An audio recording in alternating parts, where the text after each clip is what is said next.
اسی طرح اللہ کا ارشاد ان نافرمانوں کے حق میں ثابت ہو کر رہا کہ یہ ایمان نہیں لائیں گے۔ ان سے پوچھو کہ بھلا تمہارے شریکوں میں کوئی ایسا ہے کہ خلقت کو پہلی بار پیدا کرے اور پھر اس کو دوبارہ بنائے؟ کہہ دو کہ اللہ ہی پہلی بار پیدا کرتا ہے، پھر وہی اس کو دوبارہ پیدا کرے گا، تو تم کہاں الٹے جا رہے ہو؟ پوچھو کہ بھلا تمہارے شریکوں میں کون ایسا ہے کہ حق کا رستہ دکھائے؟ کہہ دو کہ اللہ ہی حق کا رستہ دکھاتا ہے۔ بھلا جو حق کا رستہ دکھائے وہ اس قابل ہے کہ اس کی پیروی کی جائے، یا وہ کہ جب تک کوئی اسے رستہ نہ بتائے وہ رستہ نہ پائے؟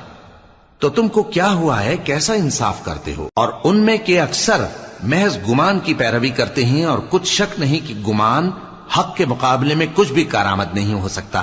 بے شک اللہ تمہارے سب اعمال سے واقف ہے۔ اور یہ قرآن ایسا نہیں کہ اللہ کے سوا کوئی اس کو اپنی طرف سے بنا لائے، ہاں یہ